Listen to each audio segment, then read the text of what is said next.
How many times have you seen some fat, balding bastard with a hot woman, right? You see him with some hot woman and you say to yourself, I am so much better than that fat, balding fuck. How come that hot chick isn't with me? Why is she with him? And so, of course, you say to yourself, oh, she's a gold digger, she's a whore, or something like that, something nonsensically stupid, yeah? Because that's not the case. You're misunderstanding what women find attractive, see? What women find attractive is not objective criteria. No. It's always relative.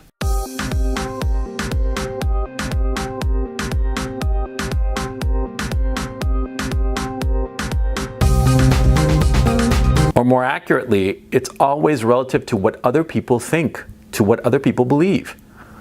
You're a good-looking kid, yeah? You're smart, you got a lot of qualities, you got a lot of talent. Maybe you're good at playing guitar or whatever, and you've read like a bunch of books, and you're smart and whatnot. You got your IQ tested, and you got like a whole 130 IQ points. Good for you, right?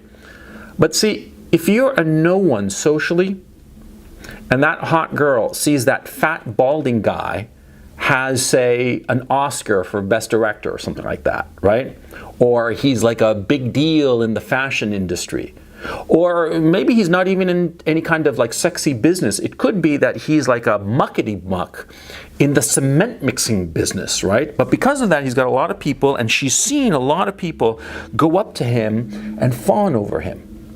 They fawn over him. I mean, he's in the cement mixing business, but she has seen how other people try to curry favor with him. She has seen how other people who seem very important, and perhaps other women who are very attractive, go up to him and try to make nice with him and try to curry favor. And what happens to that hot woman who sees that? Who sees that fat, balding old guy gets all this positive attention from other people.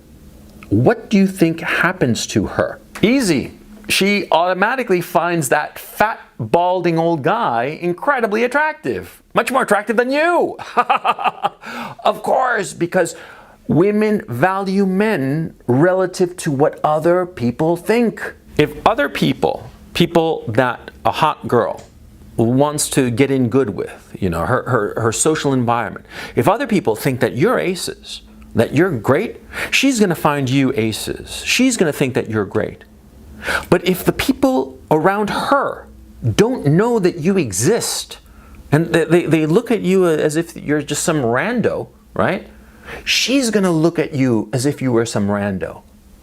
And perhaps you're incredibly good looking. Well, then if you're incredibly good looking, she might pay attention to you just because of, you know, you look good. But if you open your mouth and you don't fit in with her crowd, if you, even though you're attractive, but you don't have things that the people in her crowd find interesting or attractive or valuable, then no matter how attractive, physically attractive you might be, she's not going to find you attractive either. She'll say, oh, he's really attractive, really handsome, but yeah, he's nobody. You see? You have to understand, guys look at things objectively. And it's the nature of what we find sexually attractive. See, we do not care if a woman does not have any education and comes from a very humble background. If she's hot, she's hot. She's objectively hot. And I don't care what feminists say. We all know that women are objectively hot, okay? She comes from some village in Siberia, right? And she never even finished elementary school because there was no school beyond the 5th grade in her shithole village in Siberia, right? But if she's hot, you know, she's 5'10", thin, great ass, great boobs, great face, doesn't matter. We don't care because we look at objective qualities. But women don't.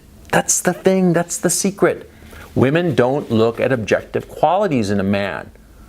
They look at the qualities of a man relative to her social environment, or more properly said, relative to the guy's social environment. And so what do you have to do? Very obviously, if you want to attract a hot girl, then you have to make a splash in her social environment. That's what you have to do. And in game, for instance, it's very easy. You know, one of the principles of game, or one of the, whatever you want to call it, adages of game, is that when you see a hot girl with a bunch of her friends. What you want to do is not charm the girl. You want to charm the friends. Yeah, her social group. You charm the friends, you make the friends think that you're all that and more, you know. You're at some club, you see some hot girl with 3 of her girlfriends. You don't go up to the hot girl, no, you go up to the chubby girls. Yeah, you go up to the chubby girls and you charm them. And soon enough, once you've charmed the chubby girls, the hot girl's gonna start paying attention to you. That's how it works, that's how it's always worked, because women value a guy for his social position. That's the fact of it. They don't pay attention to a guy because of his objective qualities. They only care about his relative qualities, what the group, what the social environment that she and the guy share, what that social group thinks about the guy, thinks about you. Now, why does this matter? Well, because there are so many guys, perhaps you, right? You are not part of any social environment, right? And you're saying to yourself, well, I'm not getting any women, or not the women I want, right? I'm getting the casts off, you know, I'm getting, you know, the 500-pound land whales. I want to get high quality trim. How do I get high quality trim? Well, very simple. You got to move into the environment where the hot trim is. You got to be a part of that social milieu. You got to be a part of that social group and get people in that social group to think that you're aces. And that's how you get the hot women. At the start of this video, I told you about the hot girl who's with the fat, balding, older guy, and not you, okay? Well, why do you think? She's not a gold digger.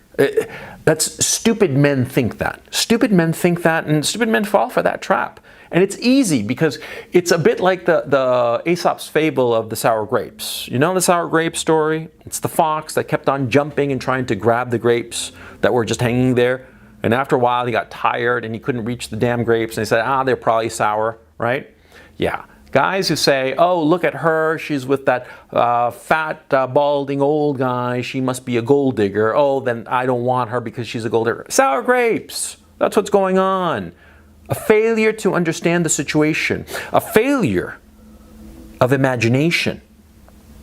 Because by not understanding why that hot girl is with that guy who objectively is not as attractive as you are, but she's with that guy, by failing to understand the situation, the context of that relationship, the guy is failing to understand how he can improve his situation. And that's the point now, isn't it? You want to be improving your situation. You want to get that hot girl who's with the fat, balding old bastard to be with you. And you can do it if you understand what the fuck is going on. And what the fuck is going on is, of course, that the guy, you, who is outside of a social milieu, well, the hot girl, she's never going to pay attention to you. Simple as that. It's just never going to happen. You got to get involved in that social milieu. And how do you get involved in that social milieu? Well, each group is different, of course, but you've got to make friends. You got to make friends. That's how you do it. You make friends with people. You show them your value, not the hot girl that you want. No. The ugly girls or the random people in that social group. You show them your value. You show why they should want to be with you. I'm not talking sexually, of course, I'm talking about just as friends hanging out. That's what you do in order to get the woman that you want in some group or other. But so many guys fail to understand this.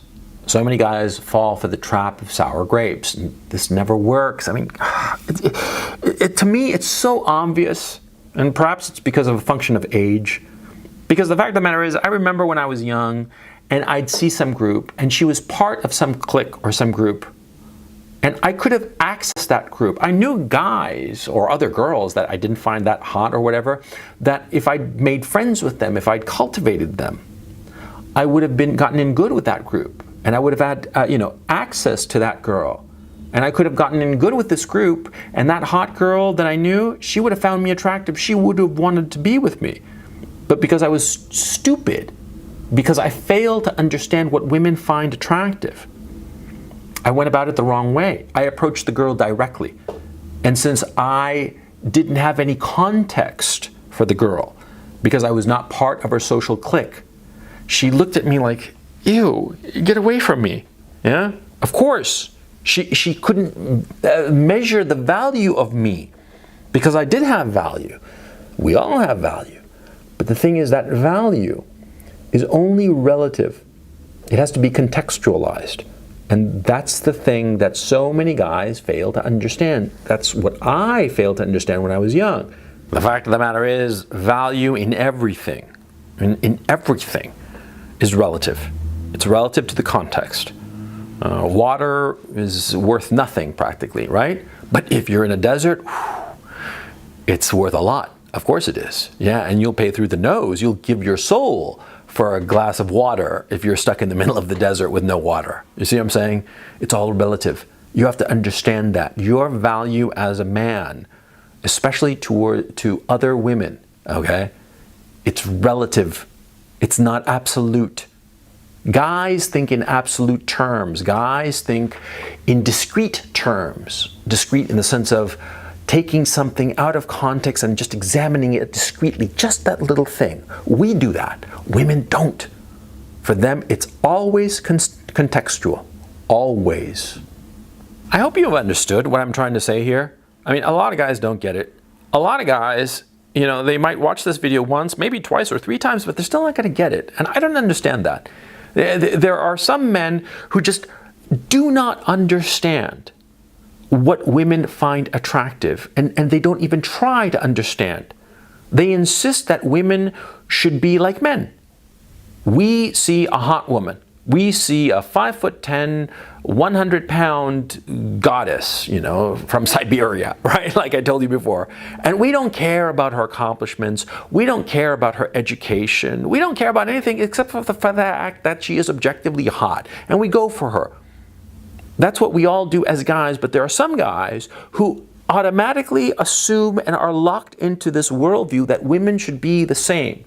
And so the guy thinks, well, you know, I work out, I have a lot of education, I have a lot of IQ points, I've read a lot of books, so she should automatically find me interesting. And the fact that she doesn't means that she's flawed, she's screwed up, she's just, you know, a gold digger or this or that or the other.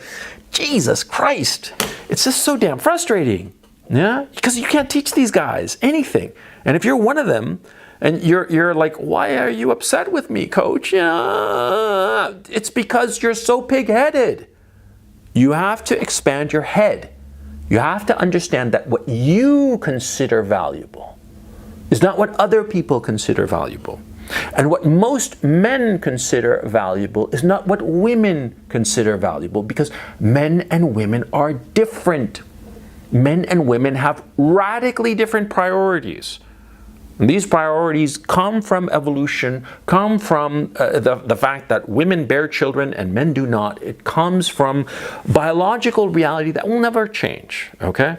It's never going to change. It's always going to be the same. You have to understand this. Once you understand it, I mean really understand it in your bones, then this shit's easy. Then it's easy as pie, yeah. But you have to open your head and understand that what you find valuable is not what women find valuable, and it never will